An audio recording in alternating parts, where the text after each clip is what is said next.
این ویدیو پارت دوم از آموزش توتبگ مرواریدیه. توی پارت 1 تا اینجا با همدیگه بافتیم و پیش رفتیم و توی این ویدیو قراره ادامه آموزش و تکمیل این کیف زیبا رو با همدیگه داشته باشیم. قشنگا قبل از اینکه ویدیو رو شروع کنیم مرسی که با لایک و کامنتاتون بهم انرژی میدین. بریم که ویدیو رو شروع کنیم.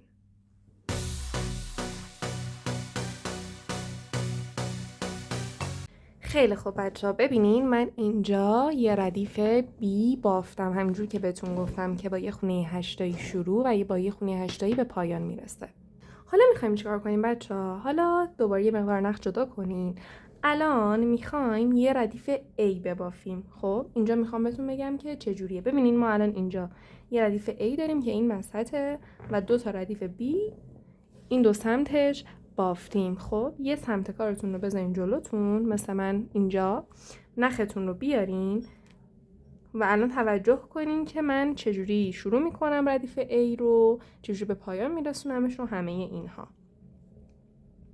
الان نختون رو وارد این خونه 8 تایی میبینین، این مهرش رو میبینین، نختون رو وارد این مهره کنین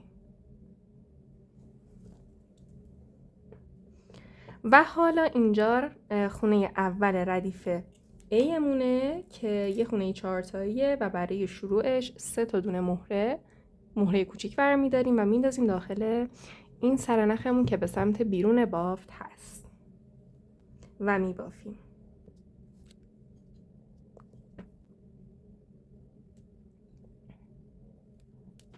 نخ جدیده تا 3 تا خونه اول همسر کنین و بعد بکشین. به این شکل خونه اول از ردیف A مون تشکیل شد. بذار من اینجوری بذارم.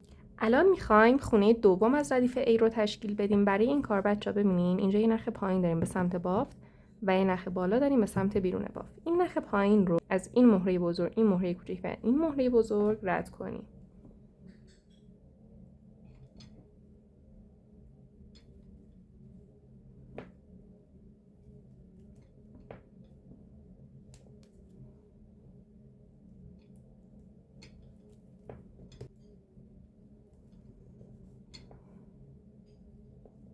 و حالا داخل این نخ بالاتون به ترتیب یه سری مهره میندازین، یه بزرگ، یه کوچیک، یه بزرگ و یه کوچیک هم میندازین داخل یه سرنختون، فرقی نداره کدومو میبافین.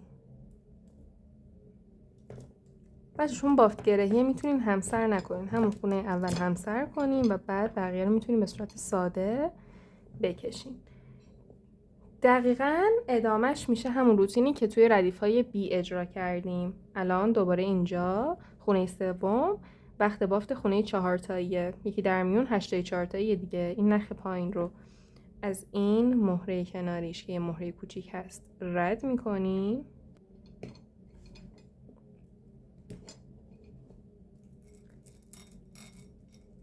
و با 2 تا دونه مهره میبافیم.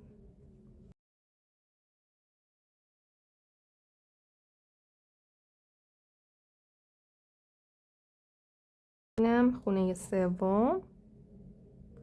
خونه‌های بعد رو هم دقیقاً با همین منوال الان دوباره یه خونه 8 تایی باید ببافیم که نخ پایین رو از این 3 تا مهره کناریش رد میکنیم، داخل نخ بالامون همون رو ترتیب مورد نظرمون مهره اضافه میکنیم و میبافیم. دقیقاً مثل ردیف B هم هست این ردیف A، ولی خب تفاوتش اینه که نقطه شروعش متفاوته، خونه اولش متفاوته که یه خونه 4 تایی، خونه پایان هم همیشه که همینجوری میبافین. من میام حالا خونه آخر با هم میبافیم، ولی خونه آخر هم یه خونه 4 تاییه. ولی خب ردیف B چه شکلی بود؟ خونه اولم یه خونه 8 تایی بود و خونه آخرم یه خونه 8 تایی بود. خب به این شکل دقیقاً هر جا گیج شدین بزنین ویدیو رو از قبل ببینین من چی گفتم، چه شکلی بافتیم ردیف A و B رو و همین شکلی ادامه بدیم بافتتون رو. حالا من میرم میبافم این ردیف و خونه آخرش رو میام که بهتون بگم که چیکار کنین. اضافه کردن نخم که فلسفه‌ش رو گفتم، از همون استفاده کنین و هر جا نختون کوتاه شد رد کنین و نخ اضافه کنین و بافتتون رو ادامه بدین. من میرم میبافم خونه آخر این ردیف میبینمتون. خیلی خب بچه، این ردیف A که من از اینجا شروع کردم، از این خونه 4 تایی و همین شکلی بافتم. الان رسیدم به این خونه آخرم. اینجا هم بذارید من اینوری بذارم. اینجا هم نخ پایین رو نگاه کنین، از این مهره کوچیک کنارش رد میکنم 2 تا دونه مهره میندازم داخل نخ بالا و میبافم.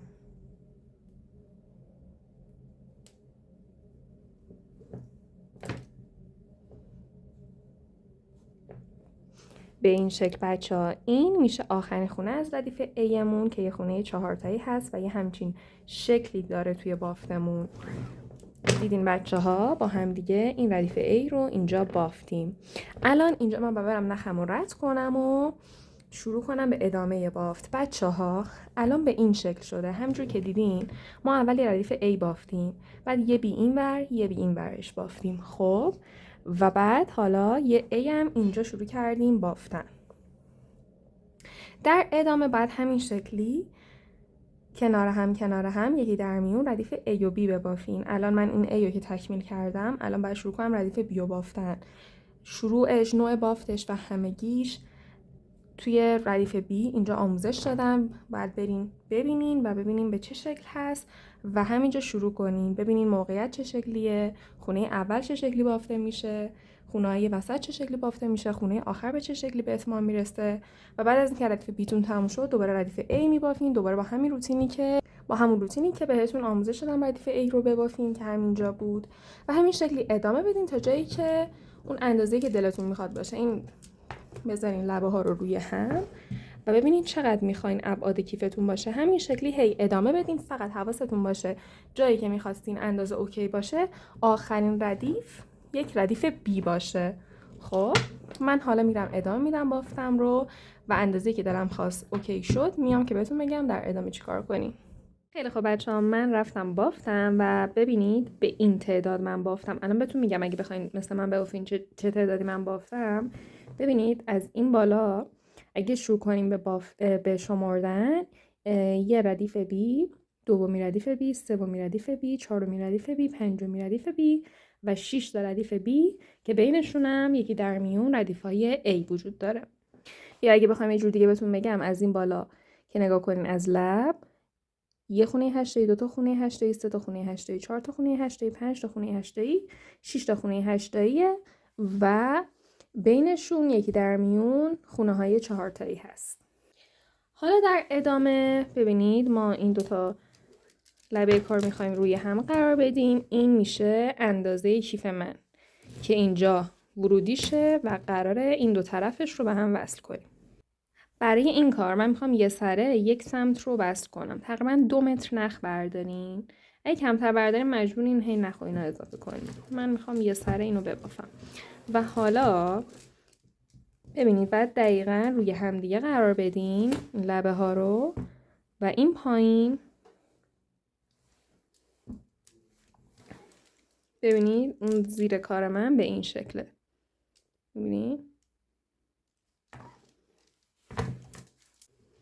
ببینید به این شکله که شما نختون رو بیارین و بعد از این مهره بزرگ کوچیک بزرگ کوچیک بزرگ کوچیک و بزرگ نختون رو رد کنید.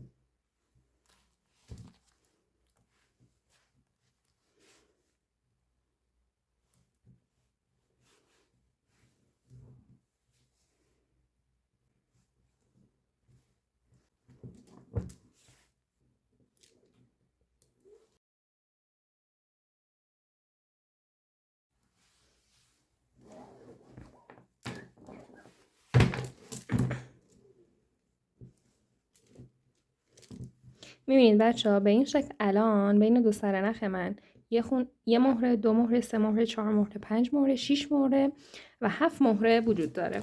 این خونه اولیه یه خونه 8 تاییه. خب که با یه دونه مهره بافتش رو به اتمام میرسونیم. یه دونه مهره برداریم. اولین 2 سرنختون رو من بچسبونین، همسر کنین نختون رو اول.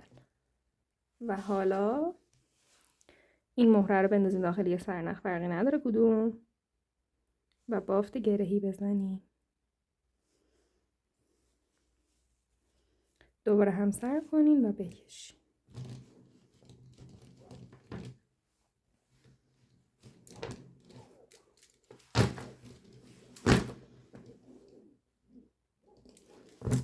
میبینین بچه ها؟ این شد این اولین خونه که یه خونه 8 تایی هست. الان در ادامه بچه ها خونه بعدی یه خونه 4 تاییه. همون ترتیبی که کل کیفمون انجام دادیم. الان 8 تایی بافتیم. خونه بعدی خونه 4 تاییه. برای این کار این نخ سمت راستتون رو از این مهره کنارش که یه مهره کوچیک رد کنین و این نخ سمت چپتون هم از این مهره کنارش که یه مهره کوچیک هست رد کنین.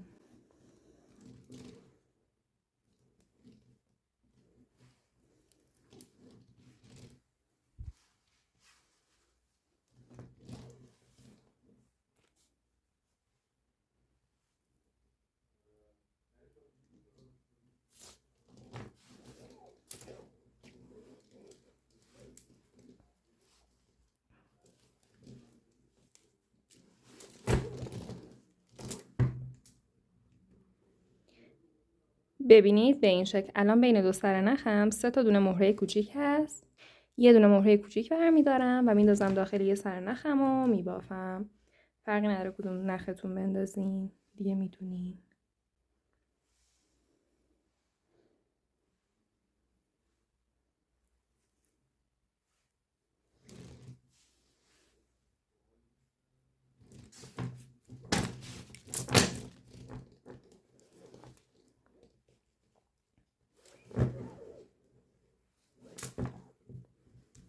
به این شکل دومین خونمون از خونه رابطمون که یه خونه 4 تایی هست تشکیل شد.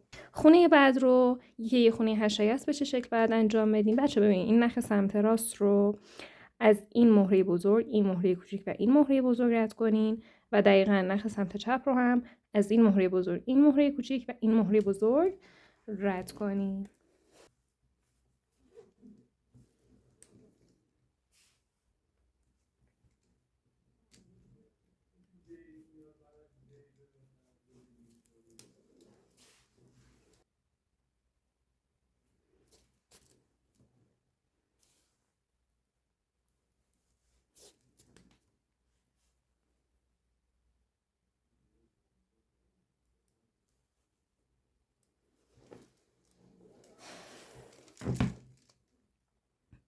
به این شکل بچه الان دوباره بین دو سر نختون 7 دونه مهره هست. یه دونه مهره کوچیک برمیدارین و بافت این خونه 8 تایی رو تکمیل میکنین.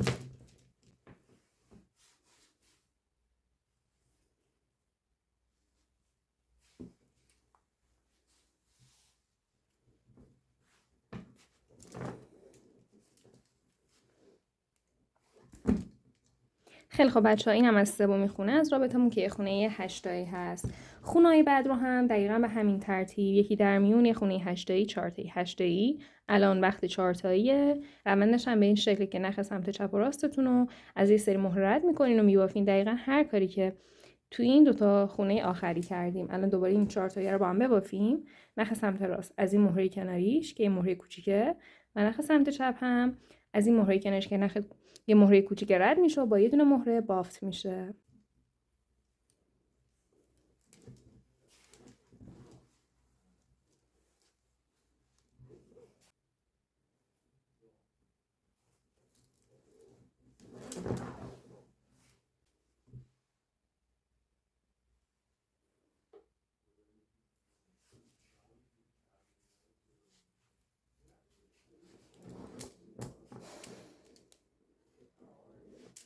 همین روند رو ادامه بدین تا جایی که این سمت کارتون تکمیل شه. حالا بستگی به طولی که خودتون به کار دادین طول میکشه، ولی حواستون باشه که حتما یکی در میون خونه 8 تایی 4 تایی 8 تایی 4 تاییه. این روند رو رعایت کنین و اینکه ببافین تا خونه آخر. من میبافم، نخمم رد میکنم و میام پیشتون.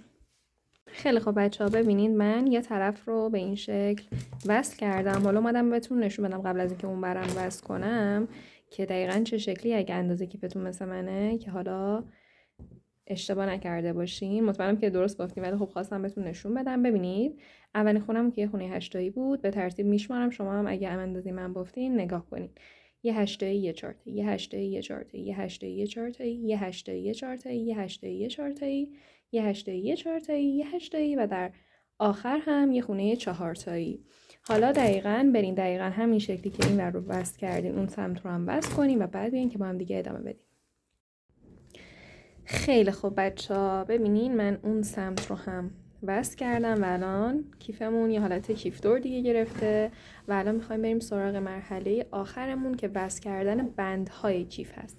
بچه همینجوری که دیده باشین مدل کیف رو توی اینترو، کیف من الان ببینین یه لبه اینجا داره، یه لبه اینجا ورودیش. خب من میخوام 2 تا بند کوتاه به این سمت، یکیشو به این سمت کیفم و یکیشو به اون سمت کیفم، یعنی در مجموع 2 تا بند کوتاه دیگه. این اندازه و جاش و همه اینا به سلیقه خودتون، بلندیش و همه اینا به سلیقه خودتون. من روشی رو که بعد اجرا کنین رو بهتون میگم چجوری عوض کنیم دیگه. تغییر جاش و سایزش و همه اینا با خودتونه.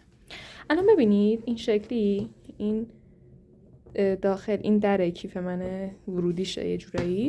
اینجوری بزنین اینو جلوتون. خب این لب بستر است. خب و حالا بچه‌ها از این مهره نگاه کنین، اینجوری که روبه خودم قرار دادم.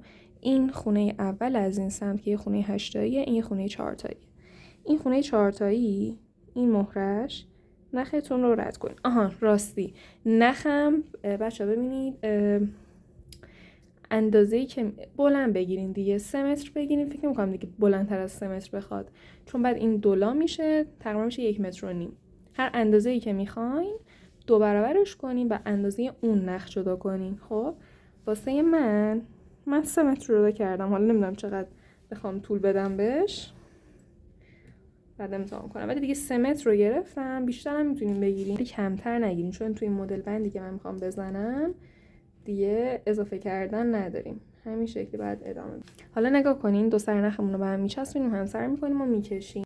حالا ما میخوایم توی حالت دولای نخمون مهره اضافه کنیم. واسه همین بهتون گفتم هر اندازه‌ای که میخوام بندتون داشته باشه 2 برابر کنین یا 50 الی 100 سانتیش اضافه کنین. حالا اینجا بچه‌ها گره بزنین، یه 2 تا دونه گره محکم اینجا بزنین.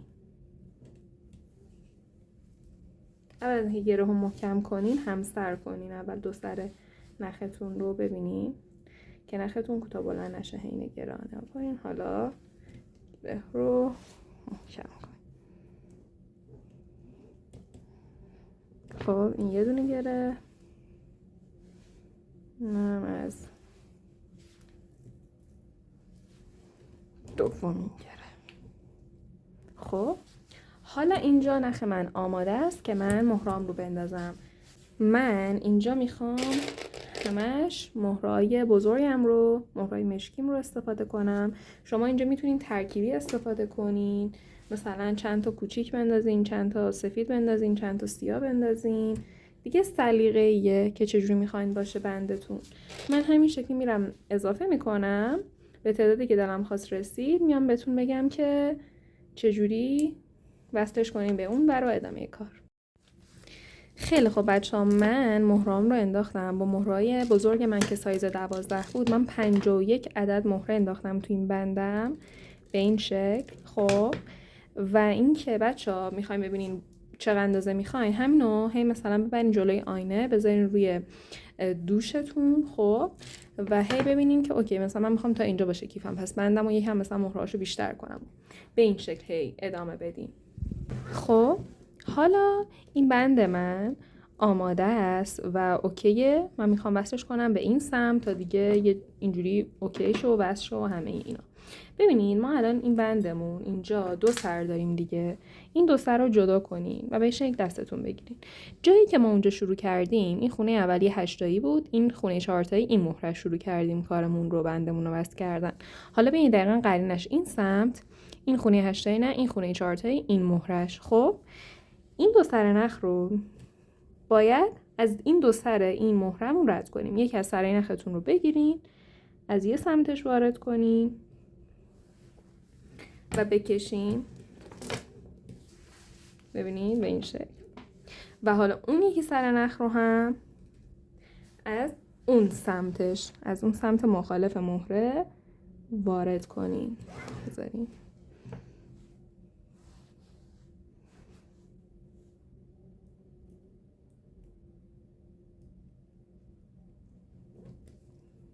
و بکشید. به این شکل الان این بندتون به کیفتون متصل شده. الان کاری که باید بکنین اینه که برین این 2 سرنخ رو بین کل کار رد کنین تا قشنگ دیگه این باز نشه و محکم شه. اون سمت هم انجام بدین. شکل بچه ها ببینین من اون سمت رو هم بندش رو بست کردم، رد کردم و الان ببینید قشنگ بندم محکمه و باز نمیشه.